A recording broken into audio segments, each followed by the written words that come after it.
जी आ रही है जी। जय श्री कृष्ण जी। जय श्री राम। रामचरितमानस अयोध्या कांड में पढ़ रहे हैं हम कि भरत जी चल दिए हैं लेने के लिए प्रभु राम को। और ये भी नहीं किया कि जा रहे हैं तो ऐसे ही राजपाट छोड़ गए हैं, राज सिंहासन कैसे नहीं, पूर्ण व्यवस्था करके जा रहे हैं पीछे की। सब जो है अपने श्वास पात्रों को सौंप दिया है सब कुछ कि ऐसे ऐसे ये व्यवस्थित होगा। अलग अलग काम पे अलग अलग सेवकों को लगा दिया है और चल दिए हैं। राम दरस बस सब नर नारी, जन करी करणी चले तक भारी। बंसिय राम समझ मन माही, सानुज भरत पया देहि जाही। देख स्नेहु लोग अनुरागे, उतर चले हय गए रथ त्यागे। जाय समीप राख निज डोली, राम मात मृदुबानी बोली। तात चढ़ो रथ बलि महतारी, हो हे प्रिय परिवार दुखारी। तुमरे चलत चले सब लोगु, सकल शोक कृष्ण नहीं बग जोगु। सिरधर बचन चरण सिरुनाई, रथ चढ़ चलत ए दो भाई। तमसा प्रथम दिवस कर बासु, दूसर गोमति तीर निवासु। पय आहार फल असन एक, निस भोजन इकलोग। करत राम हित नेम व्रत, परिहरि भूषण भोग सियावर राम। जय जय राम ते मन बसियो सीताराम। जब सब तैयारियां करवा ली ना भरत जी और चलने लगे हैं, तो सब नर नारी ना, ऐसा तुलसीदास जी कितना सुंदर वर्णन करते हैं कि श्री रामचंद्र जी के दर्शन की लालसा से सब नर नारी ऐसे चले हैं जैसे कोई प्यासे हाथी अथनी है ना, उनको दूर से कहीं से जल दिखा है और तेजी से बावले हुए से जा रहे हैं। बावले हुए हुए हैं लोग कि हम राम से मिलने के लिए जा रहे हैं। क्या बात है! कैसे हम तो सोच रहे थे कि 14 वर्ष का भी योग है और ये तो भरत जी ने कितना प्रिय काम हमारा कर दिया कि हमें राम दर्शन के लिए लेके जा रहे हैं। और इधर भरत और शत्रुघ्न जी जो दोनों भाई है ना, सबको तो उन्होंने चढ़वा दिया। माताओं को पालकियों में, गुरुदेव को रथ पर, और सबको बोला है कि अपने अपने वाहनों में चलो। और खुद दोनों भाई जो हैं पैदल ही चल रहे हैं। क्यों? क्योंकि मेरे प्रभु जो हैं वहां वन में पैदल ही यात्रा कर रहे हैं हर जगह। तो वो दुख भोग रहे हैं तो मैं कैसे सुख भोगूं। इसी कारण भरत जी और शत्रुघ्न जी दोनों भाई पैदल ही चल रहे हैं। इतना देखो उनका प्रेम है, त्याग त्याग है। जब उनका स्नेह देख रहे हैं ना लोग, तो सब लोगों ने भी क्या किया, अपने रथ घोड़े हाथी त्याग दिए और उतरकर पैदल ही चलने लगे। और जब पैदल चलेंगे, घोड़े हाथी पे जाएंगे तो कितनी तेजी से पहुंचेंगे, पैदल चलेंगे तो थोड़ा तो विलंब होगा ही।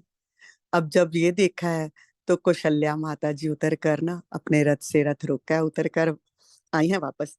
और आकर बड़ी कोमल वाणी से भरत जी के पास आकर ना बोलती हैं कि हे बेटा, मैं बलिहारे जाऊं पर तुम रथ पर चढ़ जाओ। देखो, अगर तुम रथ पर नहीं चढ़ोगे तो तुम पैदल जाओगे तो सबको दुख होगा और सबके सब पैदल ही चलेंगे। तो शोक के मारे तो पहले ही सब इतने दुखी हैं, तो पैदल जो रास्ता ये चलने योग्य तो है नहीं, तो और भी दुखी होंगे और भी विलंब भी होगा इसके कारण। तो जब माता ने ऐसे आकर भरत जी को समझाया है ना कि शीघ्रता से, अगर माता जी ने बहुत कोमल वाणी में समझाया कि शीघ्रता से चलना है तो पुत्र रथ पर सवार हो जाओ। क्योंकि तुम तो तेजी से भी चल जाओगे पैदल, पर सब लोगों से पैदल तेजी से नहीं, और तुम पैदल चलोगे तो सब लोग पैदल ही चलेंगे। भरत जी ने माता की आज्ञा को शिरोधार्य किया है और रथ पर चढ़ गए हैं दोनों भाई और पहुंच गए हैं पहले दिन तमसा पर जाकर। रुके हैं तमसा के तट पर, और दूसरे दिन गोमती के तट पर जाकर रुके हैं। और लोग ऐसे चल रहे हैं ना, देखो, प्रेम इतना है लोगों में, सब में इतनी लालसा है प्रभु के दर्शनों की, कि कोई दूध पी रहा है, कोई फलाहार करता है, एक ही बार भोजन करते हैं। और जो है भोग विलास की किसी को लालसा नहीं है, क्योंकि देखो भोजन बनाने में समय लगेगा, कहीं पर रुकेंगे, खाने में समय लगेगा, तो ये सब त्याग कर दिया है सबने। और कोई फल खाकर ही चल रहे हैं। सबके सबको बस पहुंचने की जल्दी है राम के पास। और इसीलिए कह रहे हैं कि भोग विलास छोड़कर श्री रामचंद्र जी के लिए नियम और व्रत कर रहे हैं सब लोग। सई तीर बस चले बिहाने, श्रृंग बेरपुर सब नियराने, समाचार सब सुने निषादा, हृदय विचार करी सब बाधा।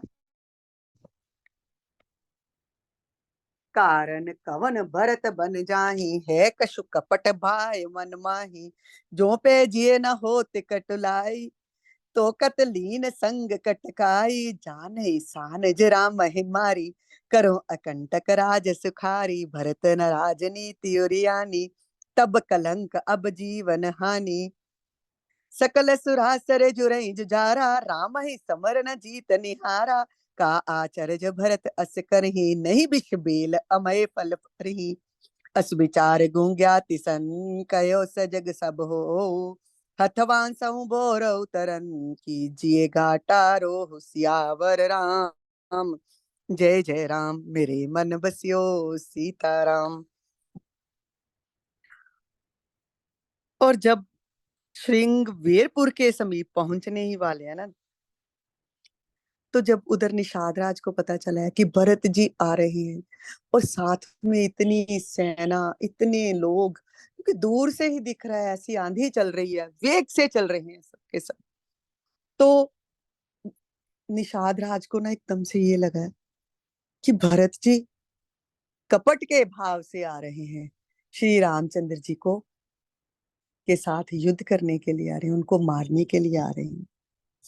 क्योंकि अगर मन में कोई कुटिलता ना होती तो खुद ही पैदल ही चले जाते ना, तो इतनी सेना को लेकर चले हैं। पर भरत, हम तो सब ये जब पढ़ चुके हैं प्रसंग, तो ये तो पता चल ही रहा है कि सबके सब लोग जाने को व्याकुल हैं, तो सब भरत जी के संग चले हैं।